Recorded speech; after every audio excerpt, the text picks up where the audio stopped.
ما تاسو ته په ټیک ټاک کې خپل وویلې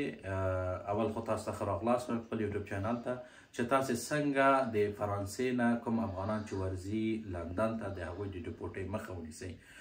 تاسې څنګه باید ایمیل ولیکئ، په کوم ژبه باندې ولیکئ. ما تاسو ته په پښتو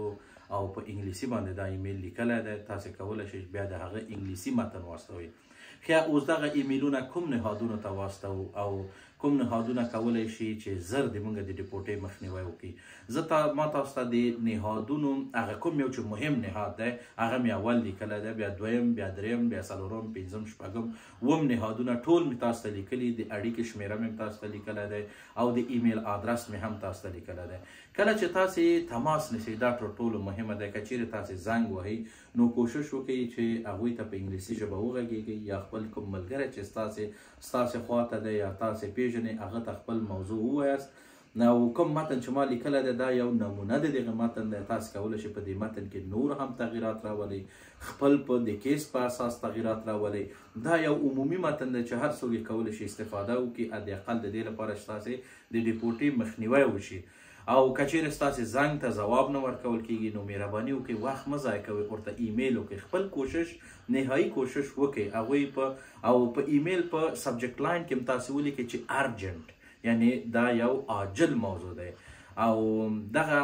موضوع چې کله تاسو ورته ولیکله خپل ایمیل واستوئ. ایمیل هم کوشش وکړئ چې چک کړئ همیشه چې تاسو ته ځواب راځي. او یا که چیرې تاسې کوم څوک لرئ په لندن کې او هغوی مالی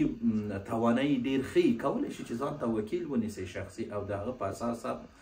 دغه موضوع مخکې ویسئ. خو اکثرا خلک د مالی مرستې توان نه لري. نو همدغه نهادونه چې ما تاسو ته ذکر کړي دي او لاندې دلته زما د یوټیوب په ډسکرپشن کې هم شته دی، نو دې سره تاسې مطمئنا دا تاسو سره مرسته کوي، تاسو سره په اړیکه کې شئ. او بل موضوع چې زیات مهم دی چې تاسې باید د خپل اسناد هم ورسره ضمیمه کوي، خصوصا د پاسپورت عکس او د تذکیرې عکس چې دا ثابت شي چې دا موږ سره چې کوم شخص تماس نیولی دی دا افغان دی. او بل دې لپاره چې تاسې عاطفي دلایل د قانوني دلایلو تر څنګ ځان سره ولرئ نو کوشش وکړئ چې تاسې خپل هغه یو ځینې عکسونه یا کوچني ویډیوګانې چې د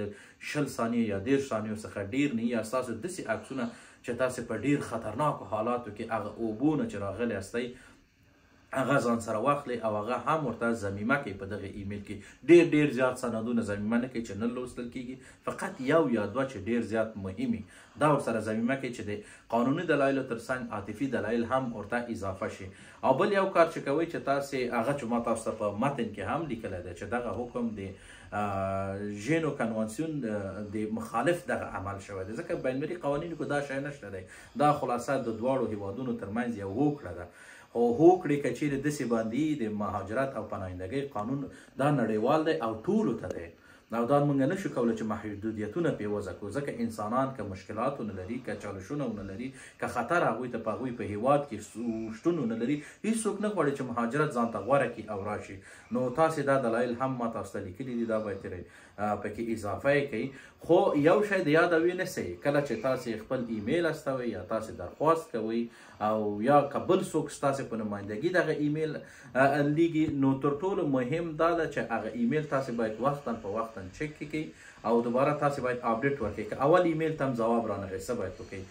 2 ورځې بعد ورته یو ریمایندر ولیکئ، فقط ریمایندر ورته ولیکئ، نور کوم شی ونه لیکئ. 2 ورځې بعد نو په دې سره تاسې کولی شئ خپل نهایي کوشش وکړئ چې دغه ستاسې د ډیپورټۍ مخه ونیول شي.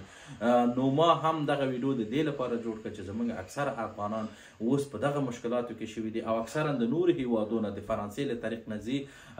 لندن ته. نو دوی په ستونزو کې دي. اروپا کې دلته بیچارهګان کلونه اوسیږي، منفیان شي ترک خاک واخلي، بل چاره نه لري. دوی د مجبوریت له لاسه دغه دویم ځل لپاره دغه خطر او مرګ ځان باندې قبلوي او دوی د دغو لارو نه ځي اروپا انګلستان ته ځان رسوي، لندن ته ځان رسوي. نو دا ویډیو د یو مجبوریت له امله دغه خلک دا کارونه ترسره کوي او دغه ویډیو هم ما همدې لپاره جوړ کړ چې زه هم حد اقل وشم کولی د خپل د هیوادوالو که چیرې هلته عملي مرسته نشم کولی داسې معنوي مرسته ورسره وکړم چې دوی د دغې د ډیپورټیانو مخه ونیول شي او هغه څوک چې ورغلي دي اوس د هغه هلته پاتې شي د هغه کیسونو ته د رسیدګي وشي او آینده کې کوم افغانان چې ورځي د فعلا لپاره تګ د هغوی زما په نظر ډېر اشتباه دی نو دوی د باید لږ صبر وکړي کله چې اوضاع ښه شو او کله چې لارې مناسبې شوې دوی کولی شي چې بیا لاړ شي او که کولی شي نو کوشش دې وکړي قانوني لارې دې پیدا کړي مناسبې لارې دې پیدا کړي هغه لارې چې هلته د مرګ خطر پکې کم وي د هغه لارو نه دې لاړ شي او خپل درخواست دې ورکړي ویډیو د نورو افغانانو سره او نور هغه خلک چې په دغسې ستونزو کې دي هغوی سره شریک کړي او د